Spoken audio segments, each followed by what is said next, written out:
own adventure book, and I thought it would be really good fun and hopefully quite relaxing to go through it, see where we end up. You might see that I've got some a logbook scribbled down on this paper over here. The book has some instructions on how to read it. Just at the beginning here, including, let's see if we can find it, a logbook page. Should be the next one here. There we go. However, I didn't want to write in the book itself, so I've just copied over all of the sections onto my notebook over here. But if you have ever played something like Dungeons and Dragons or another tabletop RPG game, this is pretty familiar. It's quite simplified though.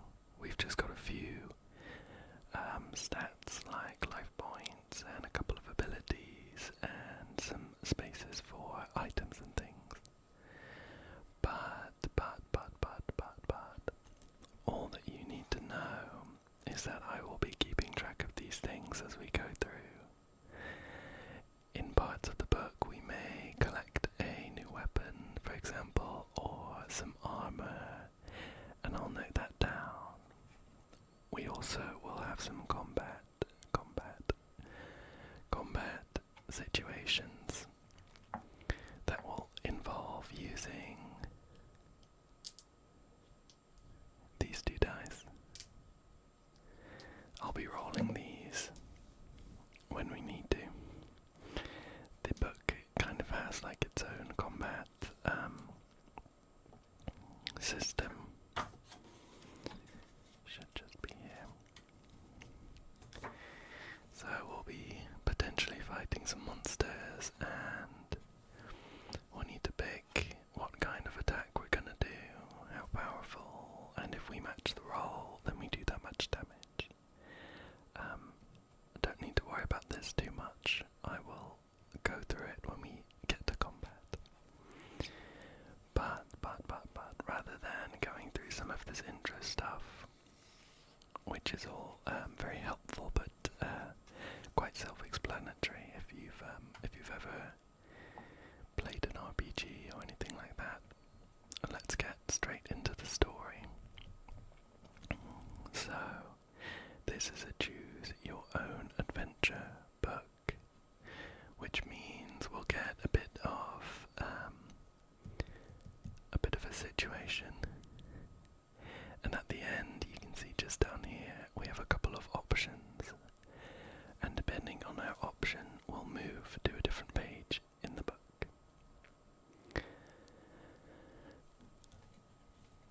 The final thing before getting started is that we actually start off with one extra skill point.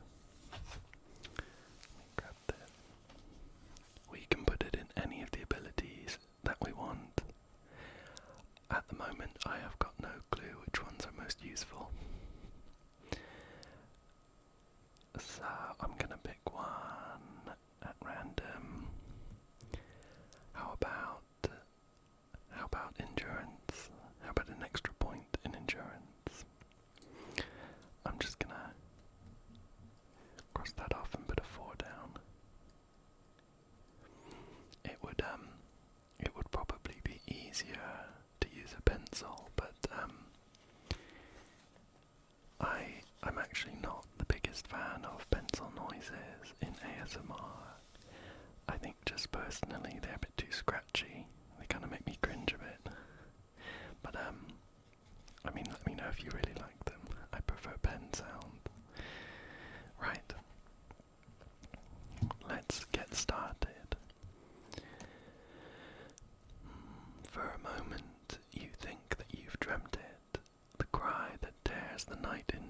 and jolts you from your sleep. A hard winter's moon pierces the shutters. Then there's the scrape of metal and a bang at the door. Your hand closes over the locket that you keep beneath your pillow, and you cross the floorboards to peek outside. There are 5 figures, dressed in dark cloaks with hoods over their heads. The leader raises his gloved fist to strike the door, and then stops, as if sensing something. He looks up and you pull back, but not before catching a glimpse of his face. It's deathly white, and his eyes are sunken and sightless. "My apologies for waking you, young apprentice," he calls, but an old friend begs an audience. His laughter creeps up the walls. You hear that cry again and realize it's deep inside you. Some forgotten terror. Who is this man that's come calling in the night, and why does he seem so familiar? So, we're going to be adding a locket to our logbook, and then we have some options. Let me just add that here.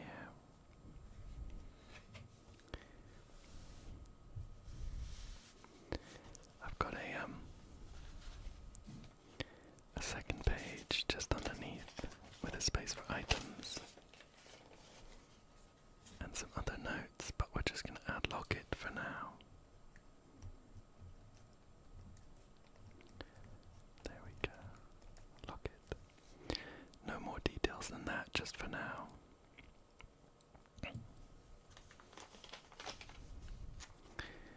Right, so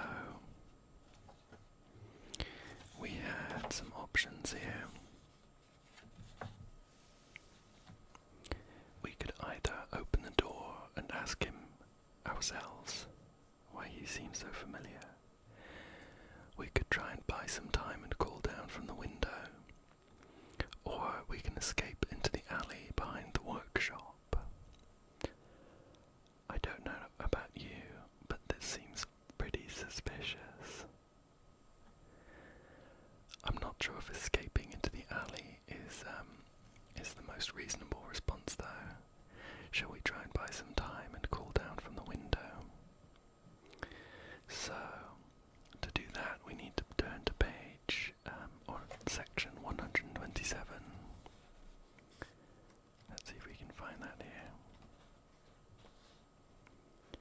112. Just a little, one page back. So we're just looking down here. "What, old friend," you shout down in a brave voice. "It's a strange time to come knocking." You glance around the room to assess your options. Your work belt hangs on the wall and a hatchet hangs from the belt. "You have so much to learn, little foundling," the man calls. "Left on a carpenter's doorstep, maybe on a night such as this." He laughs. "Have you ever wondered who you really are, Rowan?" Suddenly you hear footsteps around the side of the house. You don't have a moment to lose. If you want to open the door and talk to the stranger, turn to 276. If you want to fasten the belt over your tunic and escape into the alley behind the workshop, turn to 185 and add a hatchet to your logbook. I think it's only got more suspicious, so maybe escaping into the alley now is a good idea. I think we'll go ahead and do that and add the hatchet to the logbook. Okay. I'll prop the page open with a dice.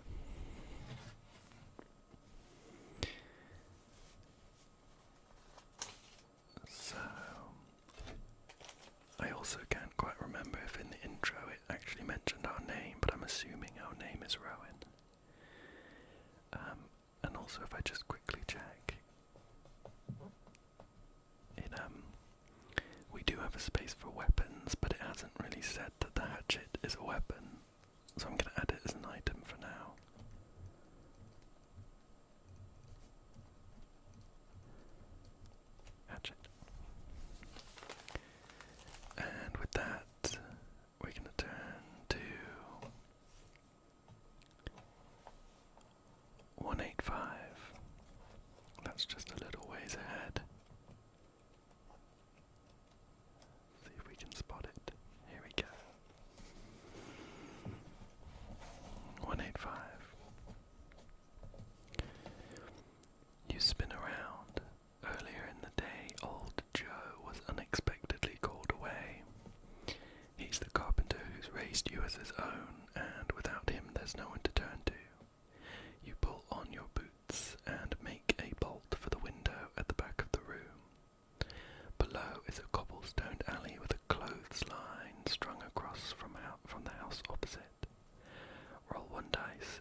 athleticism level.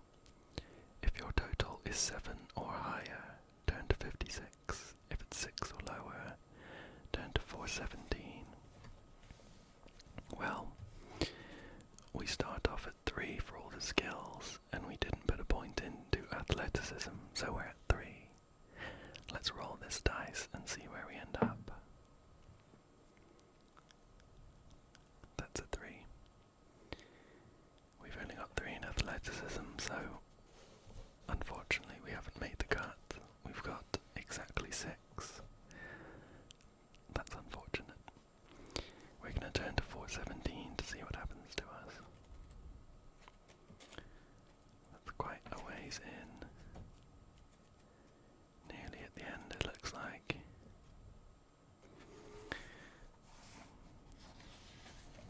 Here we go. Just here. You make a leap for the clothesline, but it slips through your fingers and you land in a heap, jarring your ankle on the hard ground. You look around to see if anyone spotted your embarrassing attempt. Unfortunately for you, someone did. A hooded figure at the end of the alley. You run in the opposite direction and hear that voice again, faint but mocking as it floats over the rooftops. All roads lead to us, little Rowan, all of them. Deduct 1 life point and turn to 42. Okay, that could have gone a lot worse. I think if we opened up the door at the beginning, we would have been in a very bad position. I'm going to get 42 ready and then deduct that life point. We can heal ourselves up throughout the story, I think. Okay, so there's 42. Prop it open with the dice. And let's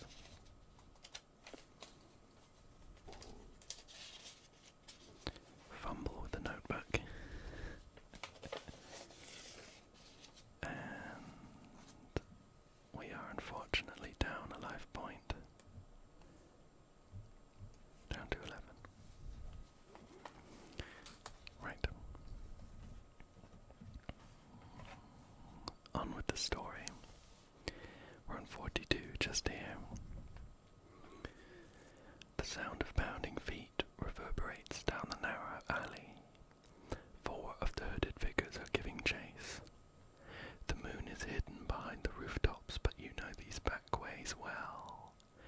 At the end of the alley you vault a fence and land in a small yard. A hog is sleeping in a bed of hay. That gives you an idea. We can either wake the hog by giving it a quick kick, or we can carry on our way.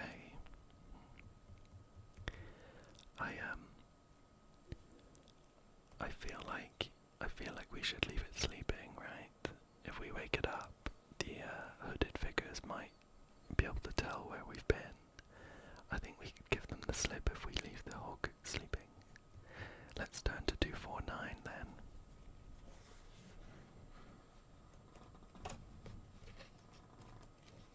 Let's see here. 249. Here we go. Just down here. Your pursuers are gaining fast. You slip down a passage and onto a broad street that runs uphill towards the market square. With not a moment to lose, you must choose between 3 options. We can head to a city guard station on the market square.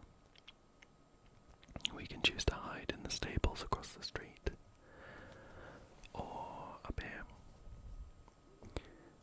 We can turn down the street to an area of the city called the Tangles. The Tangles, the Tangles, the Tangles.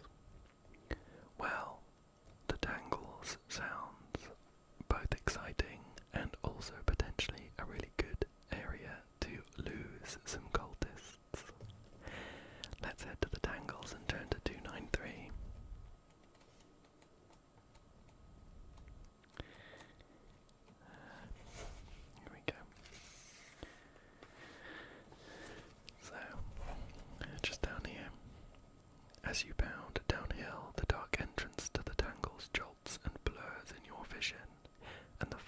calls of your pursuers get louder in your ear. Looking over your shoulder, you see them gaining. You call out for help, but no doors open and no lamps flare. Now, the two options here are dependent on our endurance level. Luckily, we do have endurance level 4 because we put a skill point in. So, we can turn to 311. 311.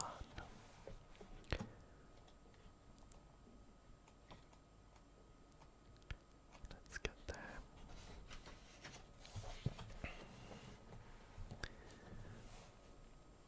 With a last desperate effort, you pull away from the hooded figures and plunge into the tangles. And not staying here for long, we're going to turn back to 194. Let's flick through here. And here's 194.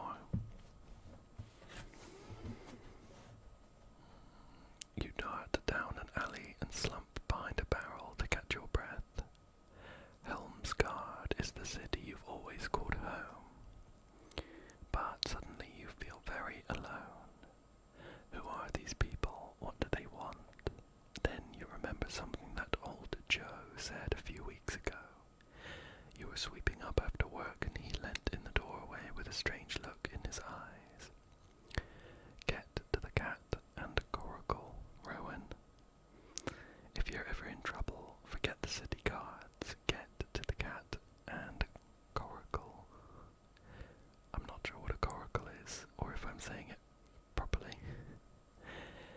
He wasn't a man who wasted words, so you knew that was all you were going to get. But you saw his kindly face trying to mask his concern. The cat and coracle is in the Tangles. You've only been there once before, and that was a long time ago. But at least you entered the Tangles along this same street. That will give you a chance of finding the inn using your vague memories of the route. What luck. What luck, we've come straight to the place where we wanted to go. Turn to 47. So, back a little bit, back a little bit. And one more. Oh, look at this, look at this.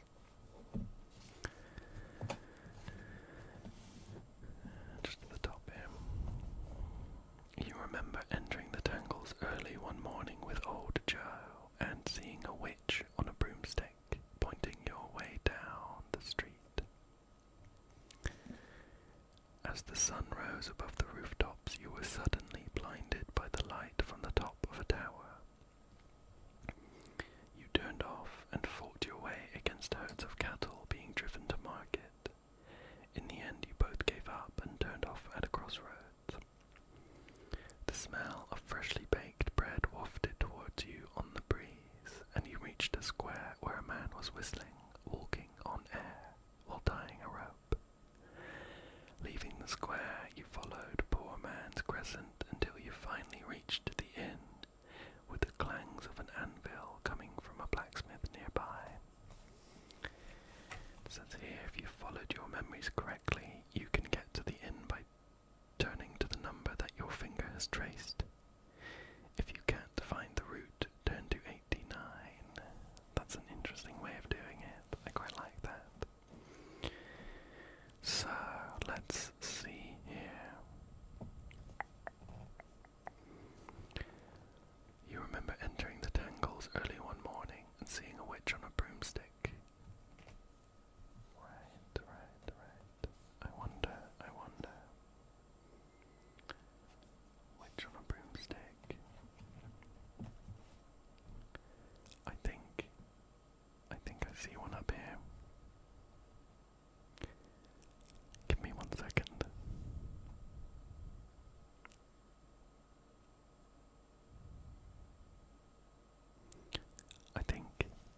I think I see one up here, but give me just 1 second. Okay. I always love an excuse to break out the magnifying glass. Let's see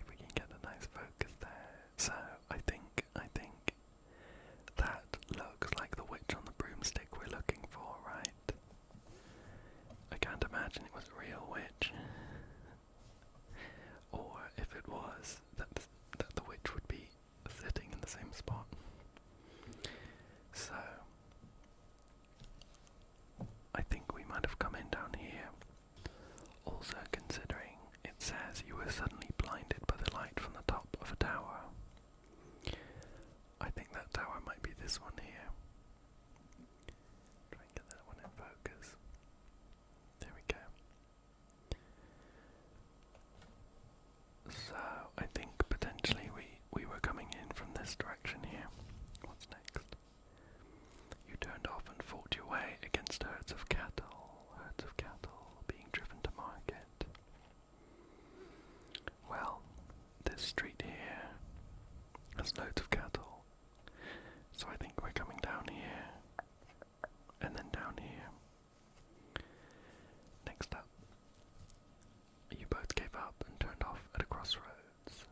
The smell of freshly baked bread wafted towards you on the breeze. So, we're going to be looking for a bakery somewhere down this street here. I think it does make sense for us to have turned off in this direction here, one of these streets. It looks like the wind is coming in from this direction. I know that, strictly speaking, you can't really assume that the wind's coming in the same direction this time, but I don't think we should think about it too much. So, let's see if we can find a bakery. I think I can see one right in the middle of the book, which is awkward. See if we can zoom in on that. Does that look like a bakery there? I think so. That looks like bread. Well, let's say then for now we've come in this direction, down this street, and up this street here. We reached a square where a man was whistling, walking on air. I think that must be this square. While tying a rope. Is that man in the middle?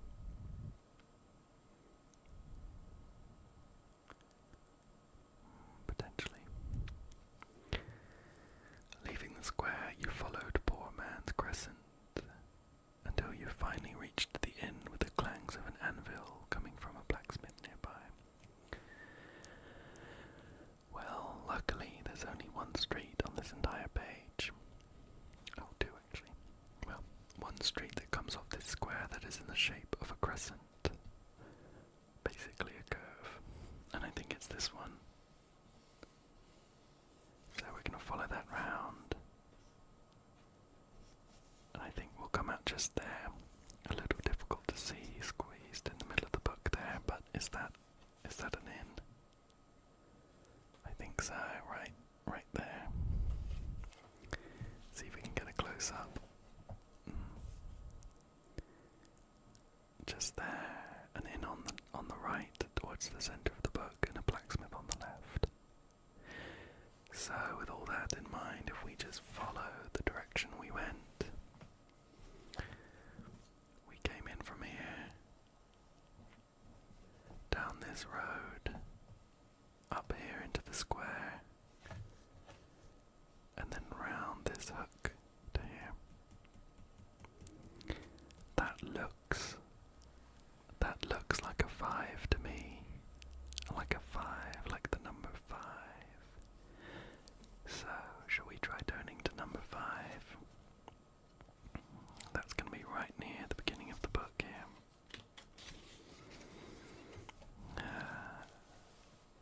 It looks like a good sign. With a sigh of relief, you see the sign for the cat and coracle swaying in the breeze. Your memory has not let you down. Without breaking stride, you step up to the door and knock softly. The knock that old Joe taught you. Rap-a-tap-tap, tap, rap-tap. No one stirs. Above your head, the sign creaks. The night sky is turning grey, and you must be off the streets before dawn. You knock again as loudly as you dare. A candle flares upstairs in a room above, and you hear footsteps on the stairs. You take a deep breath as the bolt draws back and the door swings open. We gain 1 ability point and turn to 2, 1, 2. Now let's see. We can put our ability point in any of the skills that we have, including endurance if we wanted to go into that one again. I'm thinking I want to pick something else. Let's pick something else. And with all these strange goings on,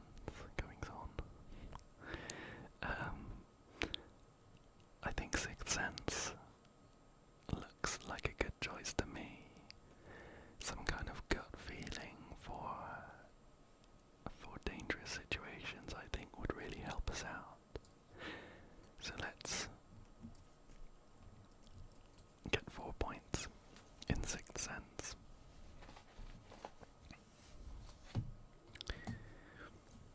And get back to it. So we're turning to 2, 1, 2. Let's see if we can find that. Here we go. Here we go. 2, 1, 2. A lot of information here. A thick, tattooed arm reaches out and pulls you inside. A spluttering candle is shoved under your face, and the man bends down and peers at you from underneath a pair of dark, shaggy eyebrows. This way, he says, and you follow him through the bar room and into the kitchen. Here he lights a lamp. Without saying a word, he stokes the stove and cracks a couple of eggs into a pan. He takes a kettle off the hob and pours you a mug of steaming tea. It's not until you've eaten your eggs that he sits down opposite. What brings you here, Rowan? And so you tell him all that's happened since you were woken in the night, and also old Joe's advice. When you've finished, he refills your mug. Only then does he say anything more. Many people stop here at the Cat and Coracle. People from beyond our borders, and they bring rumors of a dark force gathering. They say the shadow grows, but cannot explain what they mean. He sighs. Their ways of speaking are foreign, but their fear is real. He looks at you closely, and his eyes glow in the lamplight. I know how to find most people in Helmsgard, even those who would normally stay hidden. Wait here a moment. He leaves the room, and you sip the strong tea. When the innkeeper returns, he's holding a silver bracelet set with a green stone. Wear this and go to the market tomorrow, he says. Look for Madoc, the map maker. He smells sadly and ruffles your hair.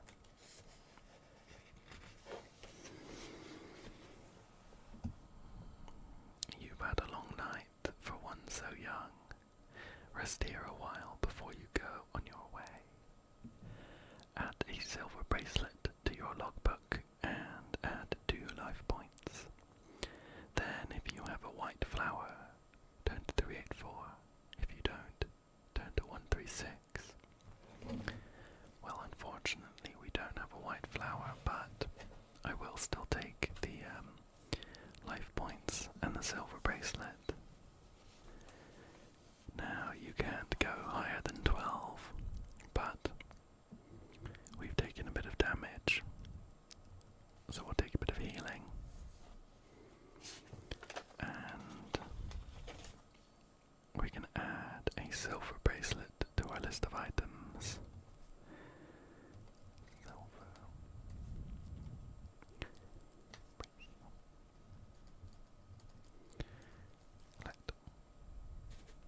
Perfect. Perfect. And let's continue on our way.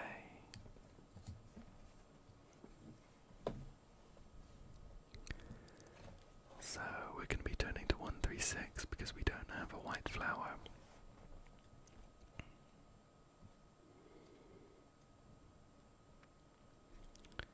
Here we go, almost there. 136, 136. When you wake, the sun is already well past midday. You hurry downstairs and thank the innkeeper before you leave. Ask Joe to come by when he returns, he says. You hear the concern in his voice, that he tries to hide. And take this, just in case. He hands you a weapon with a name carved into its hilt. Flint. The serving boy found it this morning, 2 streets from here. Whoever dropped it was going too fast to notice. You got here just in time, Rowan. Add Flint to your logbook, then turn to 435. Right. I mean, Flint definitely seems like a weapon, right? Should we add it to our weapons section? I'm gonna add it here, but I'm not sure. I'm not sure whether we need more information for a weapon to work, like a damage or anything like that, you know. And after that, we are turning to 435, just up there. So let's get there. Near to the end it will be.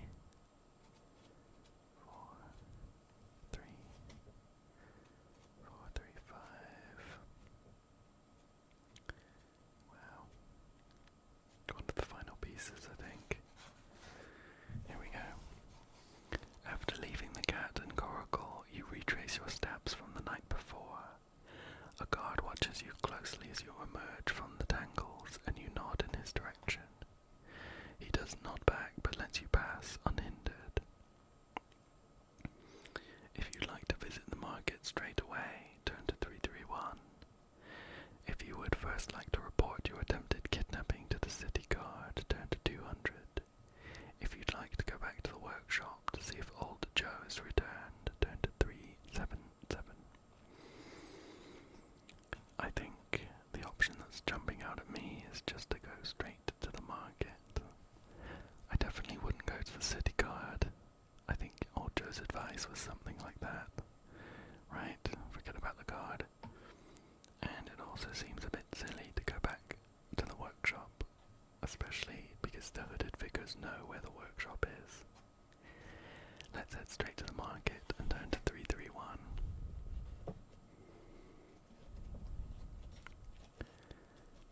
Find it here, 331, 331. Almost there, here we go. Just here. The traders are hawking the last of their wares as you enter the square. A rough voice rises above the din. Don't delay, ladies and gentlemen. The shadow lengthens and winter is nearly upon us. The trader holds up a fur coat so thick that it looks like the bear is still inside. Beside him, a clockmaker sits hunched at his stall. His inventions are spread out, and one of them tolls the hour. 2 miniature skeletons jerking into life to ring a silver bell. It seems to be the signal for the traders to pack up their stalls. You quicken your pace, looking for the map maker you were told would be here. As you head towards the far side of the market, the stalls become shabbier and the crowds thinner. Your hand moves to the silver bracelet. What was it for? You look down and let out a quiet gasp. The green stone is glowing. You clasp your hand to your wrist, and then you see something out of the corner of your eye. A stall you hadn't noticed before, covered in shabby drapes. Inside something glows green. You duck under the drapes and find a man with bright grey eyes and grey hair. He holds up his wrist and you see a bracelet like yours. You look around and see maps.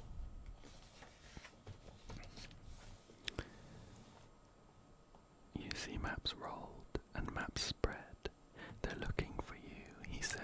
low voice and points across the square. A city guard is moving quickly through the crowd. We must go. He rolls up the maps and loads them into a pack that he slings across his back. Together you leave the square. Turn 355. I think it was a very good idea not to go to the city guard. It seems like they might be on it. On to 355. Here we go. Just here. Madoc leads you to an old cottage on the edge of town. It stands a little apart from the newer houses that have been built nearby, and its thatched roof looks out of place next to their slate tiles. This used to be a woodsman cottage, he says, bolting the door and lighting a lamp. Night has fallen and moonlight shines off the wet cobbles outside.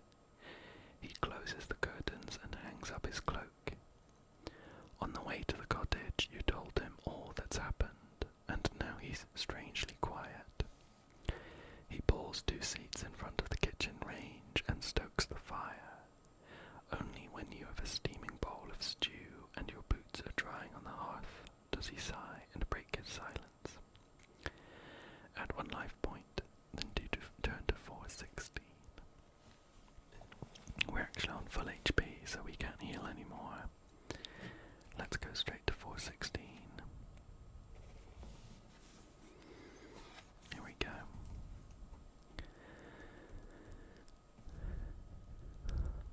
I've been thinking about how to begin, Madoc says. It's a long story and I only know part of it. The firelight deepens the lines on his face and his eyes are dark wells. I knew your mother. Her name was Idriel. Your breath catches in your throat. Idriel is the name on your locket. The one old Joe found wrapped up in your swaddling clothes when you were left on his doorstep. She had a great hall in the northern reaches of Arkandale, where I was captain of the guards. We often had visitors, sometimes from far outside the kingdom. They were given food and lodging, but they came to consult with your mother. I never knew what they talked about. There were books on her desk written in an ancient script. Continues. He pauses and looks into the flames. One night we were attacked. My guards were well drilled, but their forces were strange. These men fought in silence. Their expressions never changed. If one man fell, 2 more stepped over his body, and there were too many to hold. Your father died defending the gate. Even in the firelight, his face looks pale. They forced us back until we held only the upper floor. Someone, or something, called on us to surrender. That voice struck fear into my heart, but your mother didn't falter. She led me through into her chamber where you lay, wrapped up warm for a journey. She unlocked a box and handed me a parchment. It stained red beneath her fingers, and I saw blood soaking through her chainmail. Outside, the cries were drawing near. She gave you a kiss and told me to go. As I climbed from the window with you strapped to my back, the door shuddered. She drew herself up to her full height. Madoc looks you in the eye. She'd hold them off until you were safe. I knew that. He stares right through you into the past, then his shoulders relax.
turn to 259 for that. Here we go. Let's see if we can find that. Perfect. Just up here.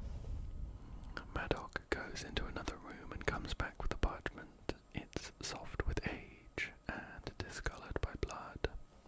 Slowly, carefully, you unroll it and see a message written in a flowing hand.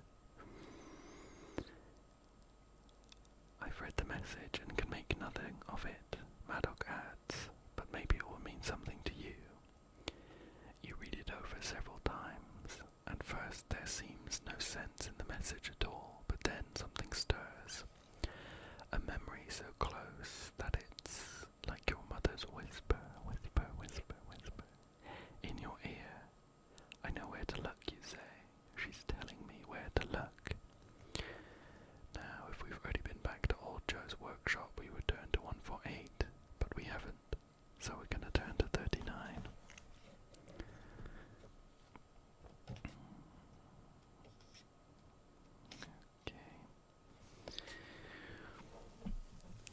You tell Madoc that you need to go back to the workshop. The message is only one part, you say. We need the book. I'm sure that's what she means. A book from the workshop. You nod. Then we must hurry. The place may already be under watch. Together you make your way back through Helmsgard. The flickering light of the lamps shines on the wet cobbles, but it has stopped raining. How are you with a bow and arrow? Madoc asks. You say you've had some basic training. Then we have a choice. If the workshop is being watched, we want to draw them out. One of us must be the decoy and one the archer. In silence, you creep down the street that leads to your home. You crouch behind a barrel, and from there you can see the damage.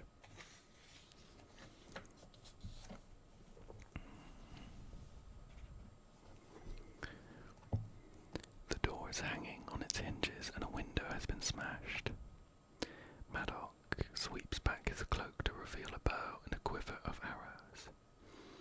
We must hope that they didn't know what they were looking for. Listen, if they're here, they'll be waiting inside the workshop. The decoy must draw them outside where the archer can bring them down. We can either be the decoy or the archer.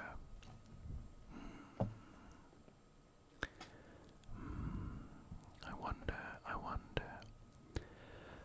I'm thinking Madoc was the captain of the guards. Surely he must be skilled with a bow. Maybe it would be better if we are the decoy. Let's turn to 288.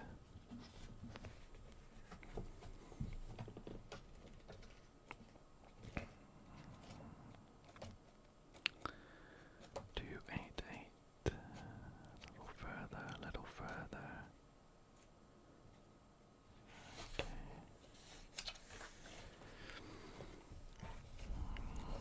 Just down here. Madoc nods. Stay close to the door so they can't cut off your escape. If there's anyone inside, don't fight them, just get out. Do you understand, Rowan? Yes. Good. Go. Your footsteps seem to fill the night with a slow drumbeat. The broken door hangs half open. You drag it back and step inside. Weak lamplight from the streets glints off broken glass, and in the darkness something shifts. Roll one dice and add both your sixth sense and athleticism levels. If your score is 11 or higher, turn to 434. If it's 10 or lower, turn to 277. So,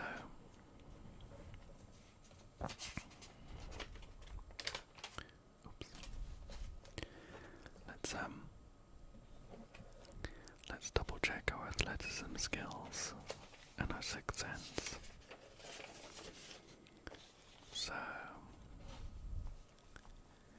we have 3 in athleticism and 4 in sixth sense. So we're going to be rolling the dice and adding on 4 plus 3 or 7. means that if we want to get 11 or higher, we're going to be wanting to roll a 4, a 5, or a 6. Well, that's 50-50. Fingers crossed. What luck. We got a 6. That easily gives us 11. So let's turn to 4-3-4 for this one. That's going to be right near the end. 4-3-4 down here. You throw yourself backwards as something swishes so close by that you feel its cold breath on your cheek. A man curses and steps into the light, a mace hanging loose in his hand. You scrabble away, but he follows you into the street. Then another man emerges, and another. Turn to 36. I hope Madoc can deal with these guys. So back to 36. Here we go.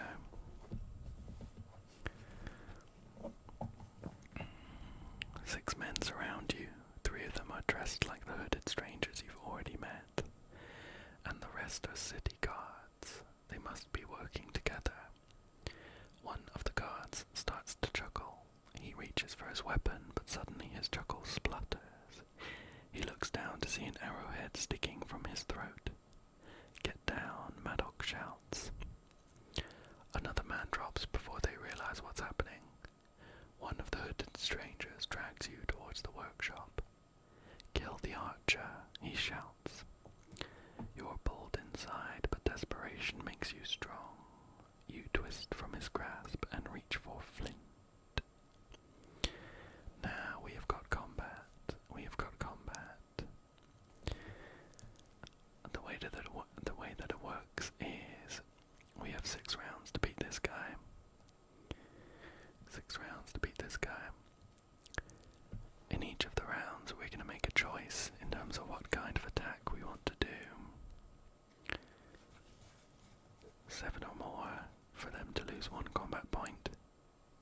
9 or more for them to lose 3, or 11 or more for them to lose 5. We do get to roll 2 dice though. If we make a choice and we don't reach that, we're going to take this much damage too. And the hooded figure has this much health. So we've got to do 5 damage in 6 rounds, and we take 2 damage each time we miss. I think that it makes sense to go for something middling. 9 or more. 9 or more and 4 dice is a little difficult, but we'll give it a go. We're quite high on HP, so I think it's it should be fine. So we're looking for 9 or more to do 3 damage. We've only got 7 there.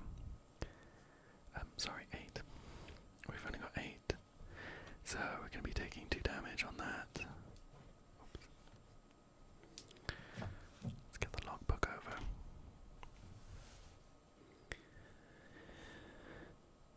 Okay. So 2 damage takes us down to 10.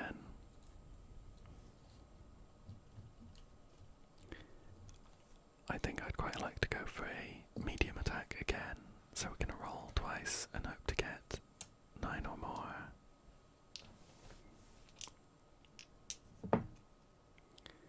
We got a 5 over here, and this one landed just offside, but it is a 4. It is a 4. We managed to get 9. So the hooded figure has taken 3 damage. We're gonna look to do 2 more damage. Shall we keep track of what we've done?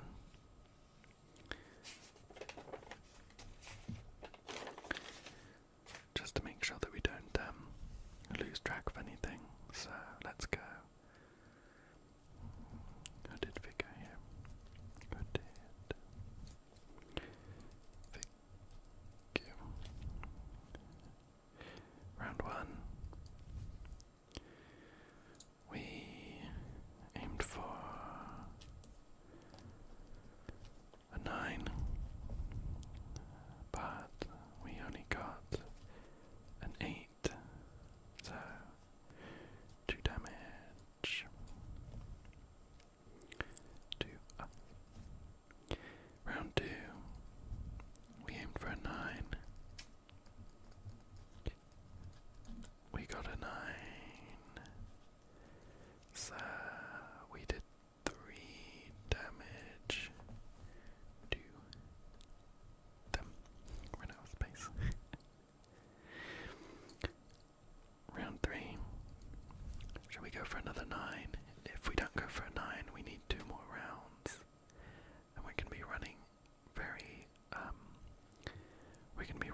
sensible, to be honest. Let me just double check the combat. 7 or more, they lose a combat point. Yeah.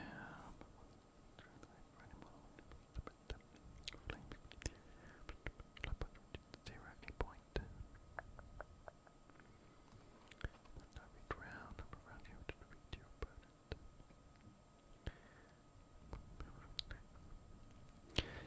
Yeah, I think we've got 4 more rounds. We just need to do 2 points of damage.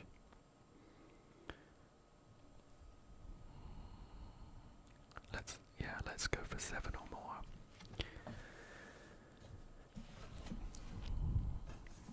So we're gonna aim for 7.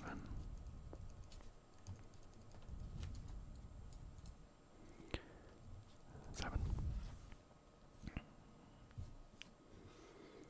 Let's give it a roll. That's a 5 and a 3, which is an 8. That's lucky. We wouldn't have got the medium hit with that. We got 8.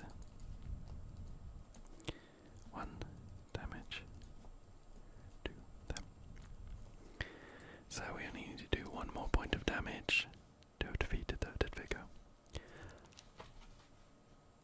As per the plan, we're going to aim for 7 again.